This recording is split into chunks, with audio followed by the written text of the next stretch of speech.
Mariam n'avait que 8 ans lorsqu'elle perdit ses parents dans un accident de circulation. La vie, qui autrefois lui paraissait douce, devint soudainement un désert de solitude. Plus personne ne l'attendait à la maison, plus personne ne lui racontait d'histoire le soir. Après avoir fui l'orphelinat, Mariam se retrouva seule dans les rues de la ville.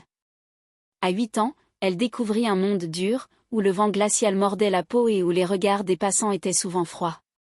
Sans maison, sans famille, elle apprit à survivre dans un endroit qui n'avait rien d'accueillant. Les rues, avec leurs bruits de klaxons et leurs odeurs de nourriture qu'elle ne pouvait pas acheter, devinrent son refuge, mais un refuge cruel. Chaque jour, Mariam marchait des heures à la recherche de nourriture. Elle fouillait les poubelles derrière les restaurants, espérant trouver un morceau de pain ou un fruit à peine abîmé.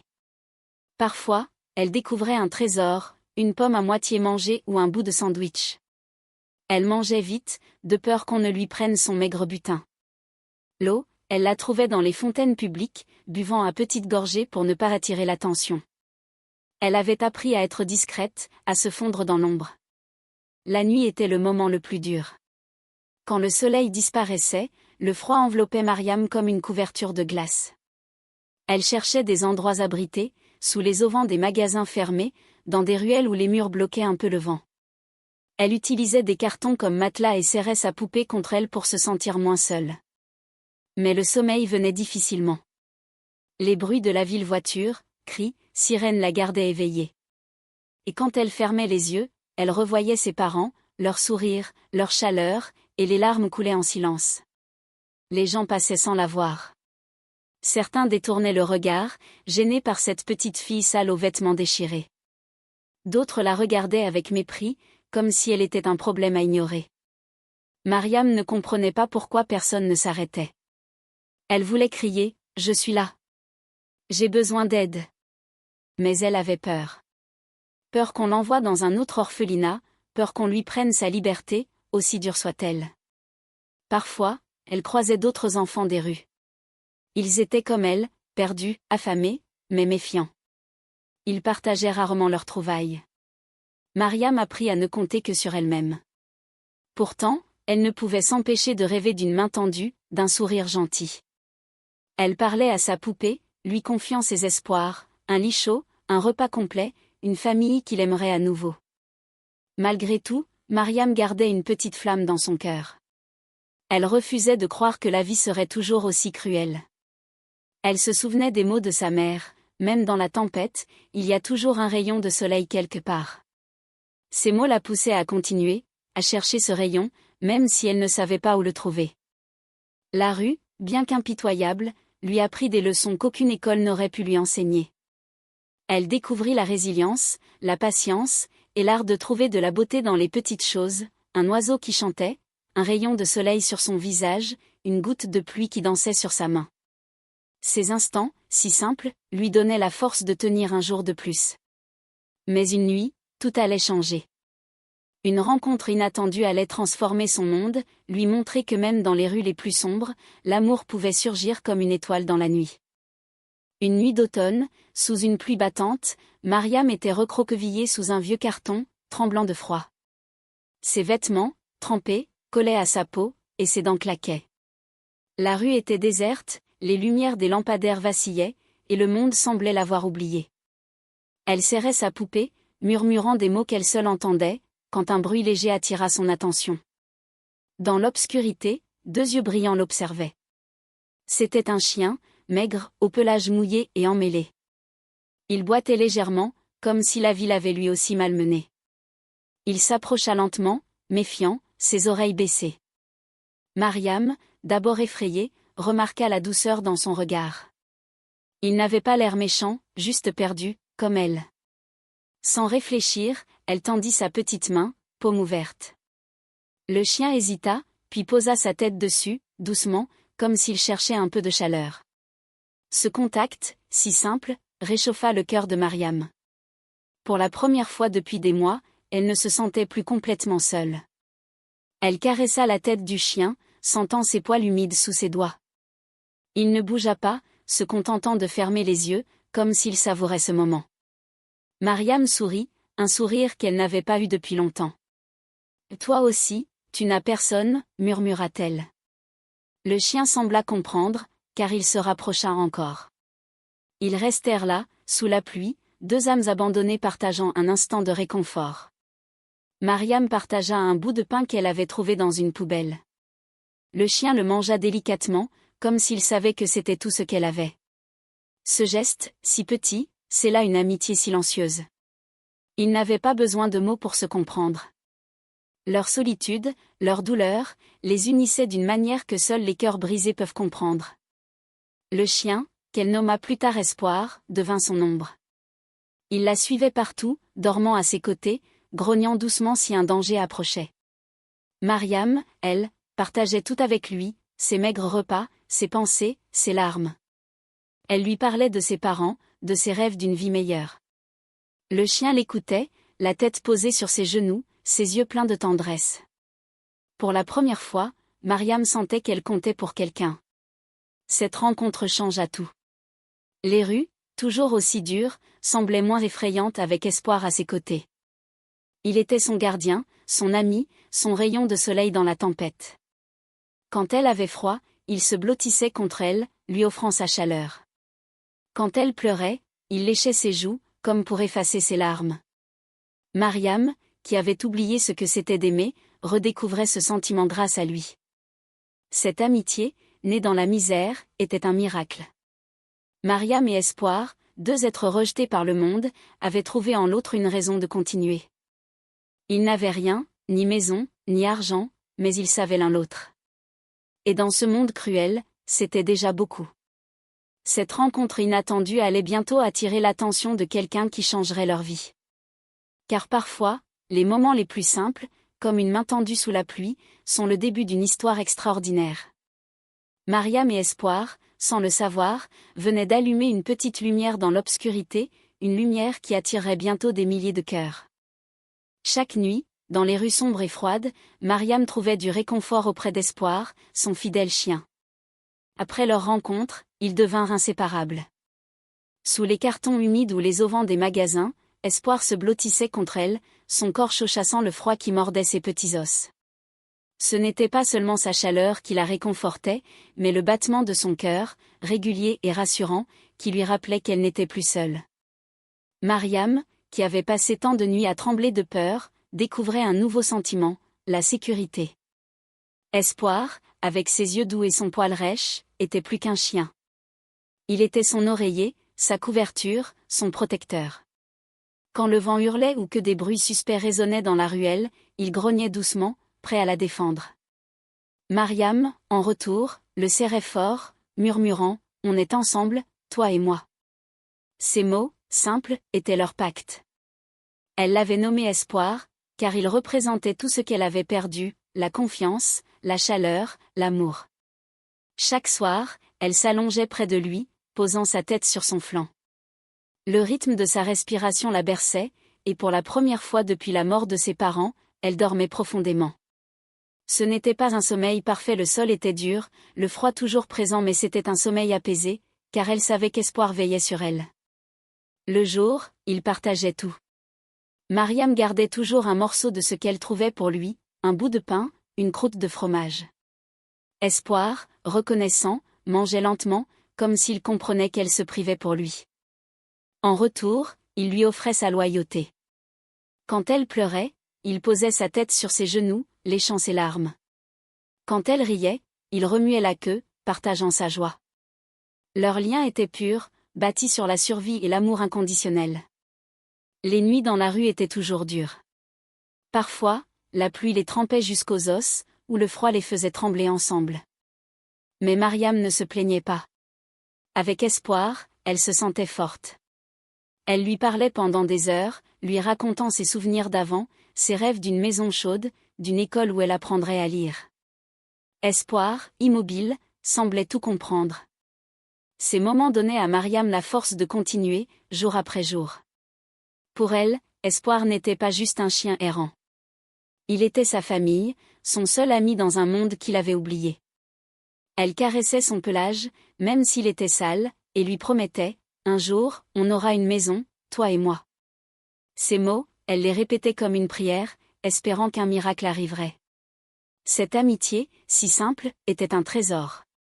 Mariam avait appris une leçon précieuse, l'amour ne dépend pas de l'argent, d'une maison ou de possession.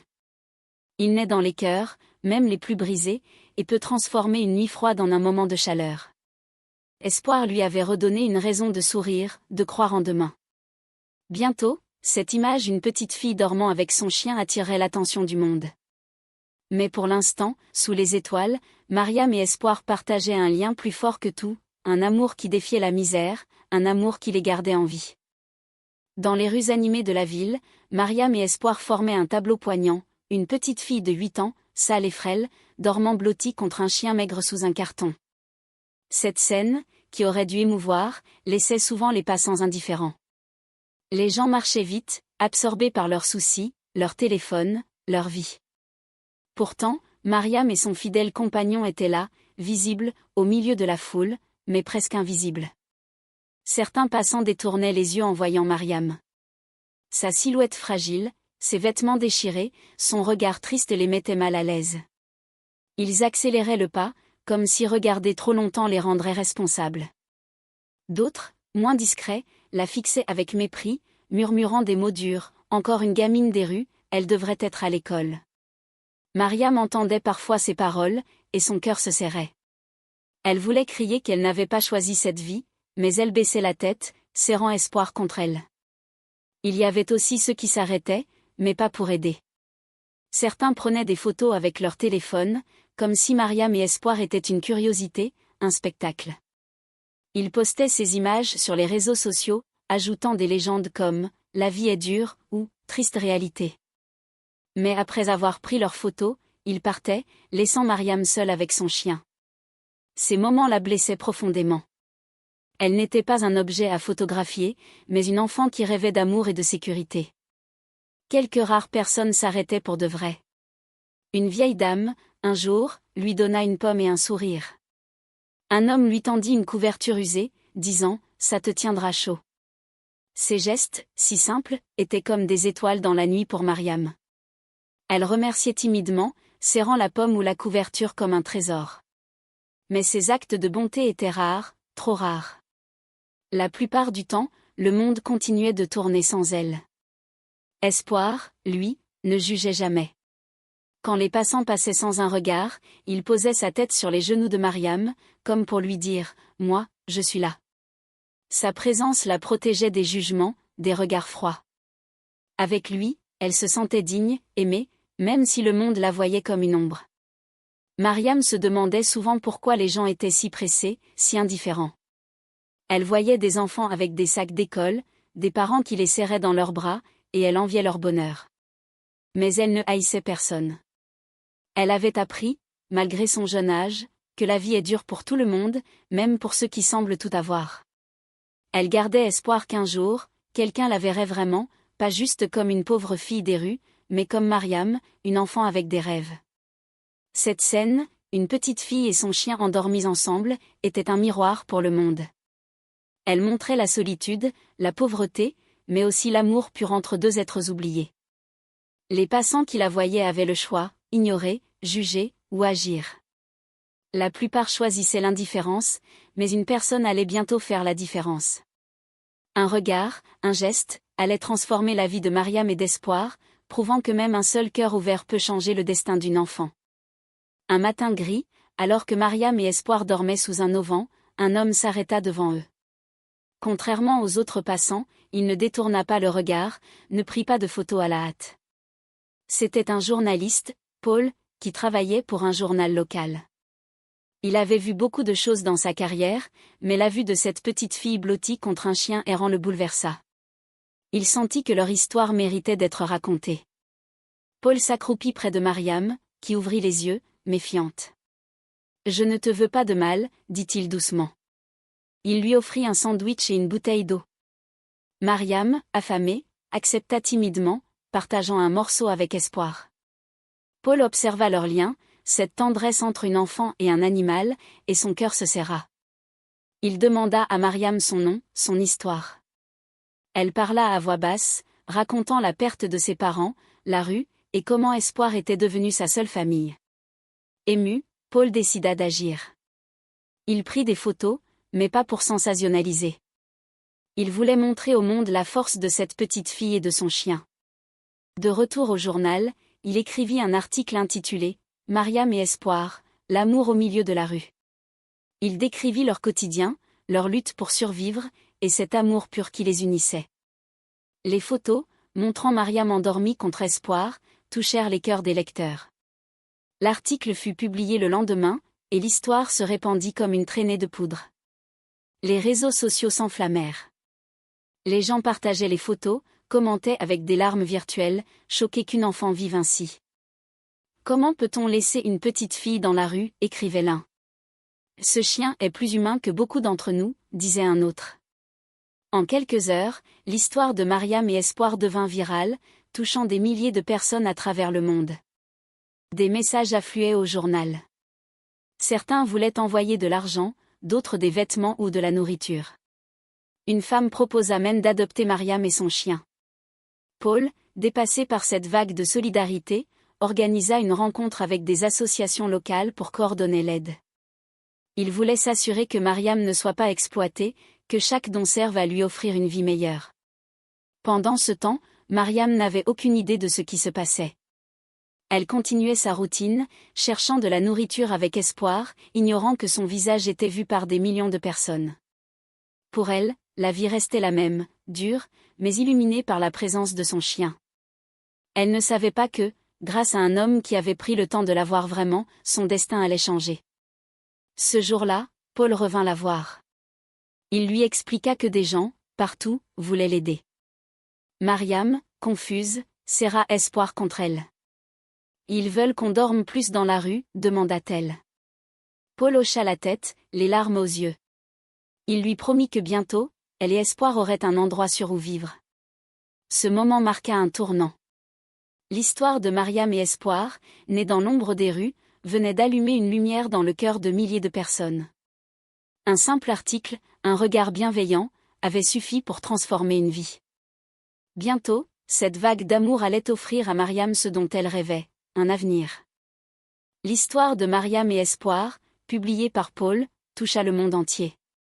En quelques jours, une vague de solidarité déferla. Les gens, émus par la photo de la petite fille endormie contre son chien, voulaient agir. Sur les réseaux sociaux, des messages de soutien affluaient. « Sauvons Mariam, elle mérite une vraie maison ». Ce n'était plus seulement une histoire, mais un appel à l'action, un cri pour la justice et la compassion. Une collecte de fonds fut lancée par une association locale, relayée par le journal de Paul. En moins de 24 heures, des milliers d'euros furent récoltés. Des gens de tous horizons donnaient ce qu'ils pouvaient, 1 euro, 10 euros, parfois plus. Une institutrice envoya 20 euros, économisés sur son salaire. Un homme d'affaires donna 1 000 euros, écrivant « Pour que Mariam et Espoir ne dorment plus jamais dehors ». Chaque don, petit ou grand, était une preuve que l'humanité pouvait encore se rassembler pour une cause. Les dons ne se limitaient pas à l'argent. Des vêtements chauds, des chaussures neuves, des couvertures, et même des croquettes pour Espoir arrivaient au siège de l'association. Une boulangère locale apporta des paniers de pain frais chaque matin. Une école organisa une collecte parmi les élèves, qui écrivirent des lettres à Mariam, « Tu es courageuse, on pense à toi ». Ces gestes, simples mais sincères, montraient à Mariam qu'elle n'était plus invisible. L'association, débordée par tant de générosité, mit en place un plan. L'argent serait utilisé pour offrir à Mariam un logement sûr, de la nourriture, des vêtements, et surtout, une chance d'aller à l'école.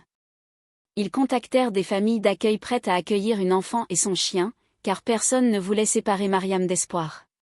Une travailleuse sociale, Claire, prit l'histoire à cœur. Elle rencontra Mariam, lui expliquant doucement que des gens, partout dans le monde, voulaient l'aider. Mariam, assise avec Espoir, écoutait, incrédule. Elle n'avait jamais imaginé que des inconnus, à des milliers de kilomètres, pouvaient se soucier d'elle. « Pourquoi ils font ça ?» demanda-t-elle à Claire. La réponse fut simple, parce que ton histoire les a touchés. Ils voient en toi une petite fille qui mérite une chance. Mariam baissa les yeux, caressant Espoir. Pour elle, le plus important était que son chien reste avec elle. En quelques jours, la collecte atteignit des dizaines de milliers d'euros. Les journaux internationaux reprirent l'histoire, et des dons continuèrent d'arriver. Une entreprise offrit de payer les frais médicaux pour Mariam et Espoir, qui avaient besoin de soins après des mois dans la rue. Une autre proposa des fournitures scolaires pour que Mariam puisse étudier. Chaque geste renforçait l'idée qu'un monde meilleur était possible. Cette vague de solidarité changea tout. Mariam, qui n'avait connu que la solitude et le froid, découvrait que des cœurs pouvaient s'ouvrir pour elle. Les dons n'étaient pas seulement de l'argent ou des objets, ils étaient un message. Tu comptes, Mariam. Grâce à Paul, à l'association, et à des milliers d'inconnus, une nouvelle vie s'ouvrait pour elle et Espoir. Bientôt, Mariam allait découvrir ce que signifiait être aimée, non seulement par son chien, mais par une communauté entière. Ce moment marquait le début d'un avenir où elle pourrait rêver à nouveau, prouvant que l'amour et la générosité peuvent transformer même les vies les plus brisées.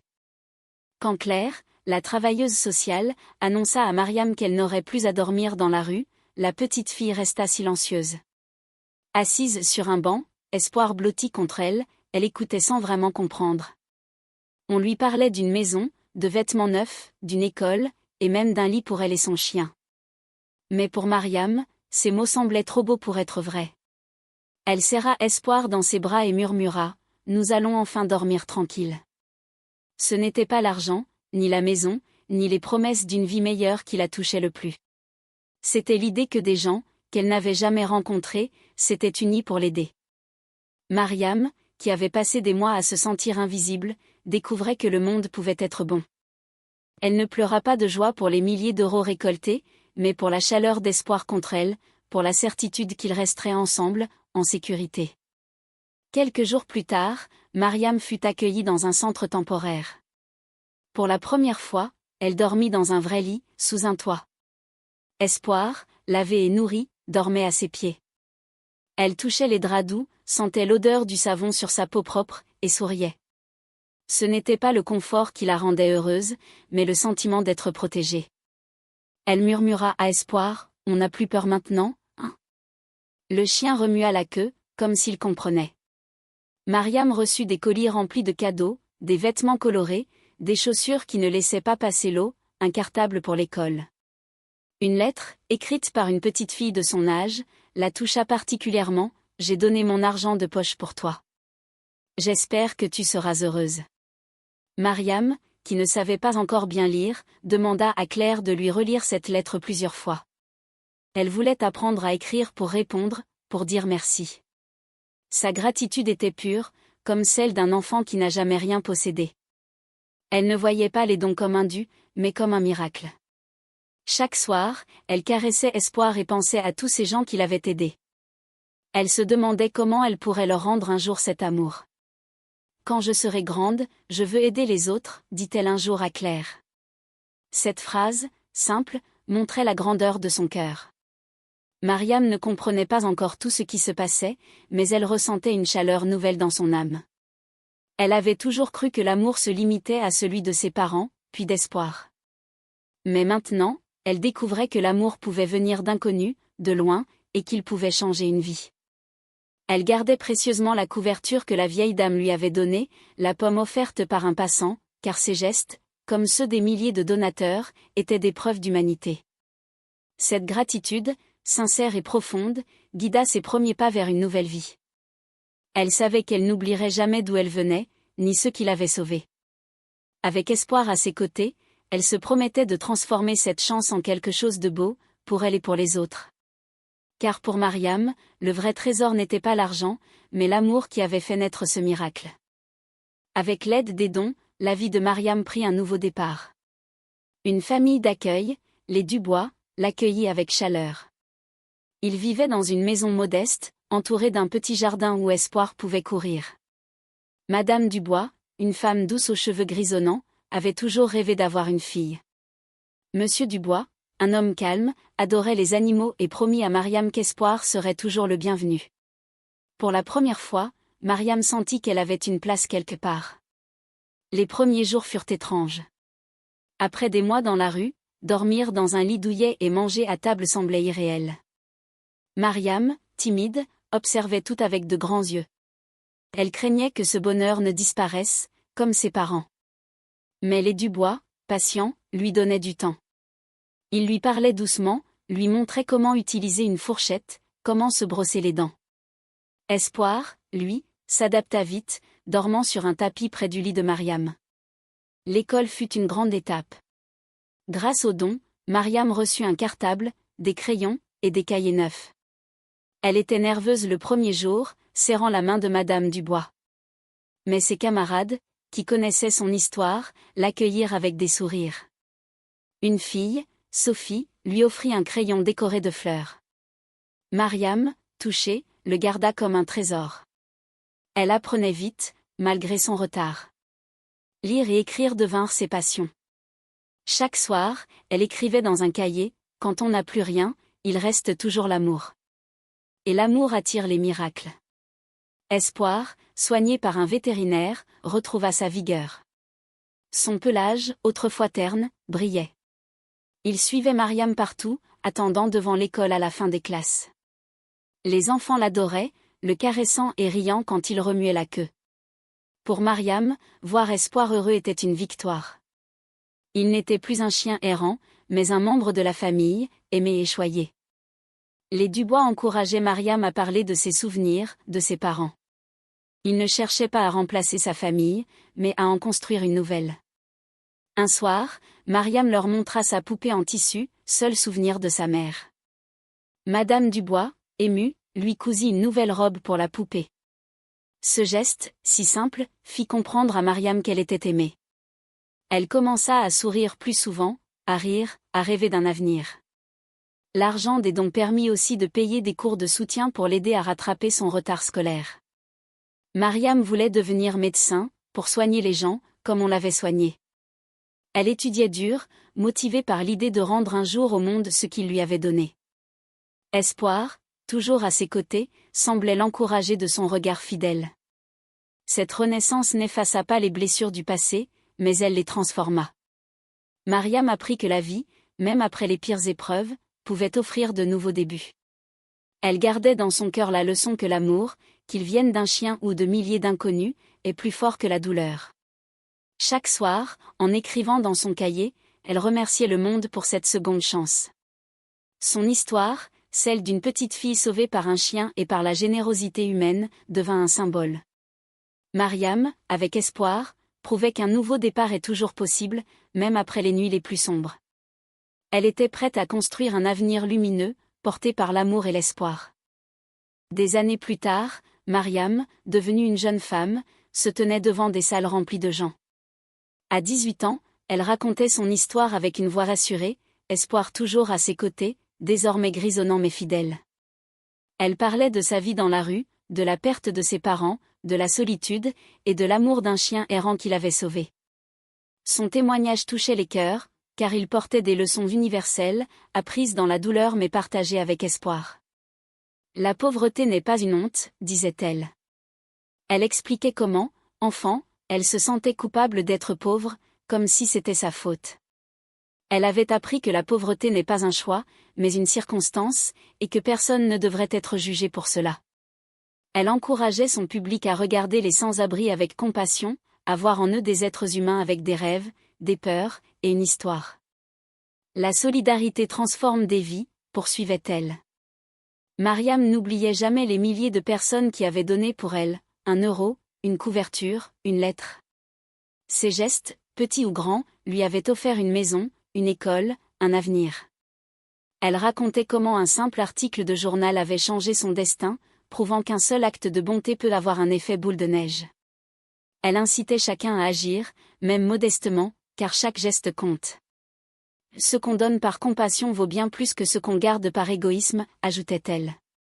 Mariam avait vu des passants détourner les yeux, mais aussi des inconnus ouvrir leur cœur. Elle avait appris que donner, même un sourire ou une parole gentille, peut redonner espoir à quelqu'un. Elle partageait cette leçon avec force, rappelant que l'amour et la générosité sont les vrais trésors de la vie. Mariam n'oubliait jamais Espoir, son premier sauveur. Elle racontait comment, une nuit froide, un chien errant lui avait offert plus de chaleur que bien des humains. Elle caressait sa tête en parlant, et les gens dans la salle souriaient, émus par ce lien indéfectible. Espoir, pour elle, était la preuve que l'amour peut naître dans les endroits les plus inattendus, même dans la misère. Devenue étudiante en médecine, Mariam voulait rendre au monde ce qu'elle avait reçu. Elle travaillait dur, soutenue par les Dubois, qui étaient devenus sa famille. Chaque soir, elle relisait son vieux cahier, où elle avait écrit « L'amour attire les miracles ». Ces mots guidaient sa vie. Elle rêvait d'ouvrir une clinique pour les plus démunis, où personne ne serait jugé, où chacun recevrait des soins et de l'espoir. Son histoire, relayée par les médias, inspira des milliers de personnes. Des écoles invitaient Mariam à parler, des associations s'appuyaient sur son témoignage pour sensibiliser à la pauvreté. Elle devint un symbole de résilience, montrant que même les épreuves les plus dures ne définissent pas une vie. Avec espoir, elle prouvait que l'amour, sous toutes ses formes, est une force invincible. Mariam terminait chaque conférence par un message, ne détournez jamais le regard. Une main tendue, un sourire, peut changer une vie. Elle vivait selon cette philosophie, remerciant chaque jour ceux qui l'avaient aidée, et surtout espoir, son premier miracle. Son histoire enseignait au monde que l'humanité, quand elle s'unit, peut transformer la douleur en espoir, et la solitude en amour.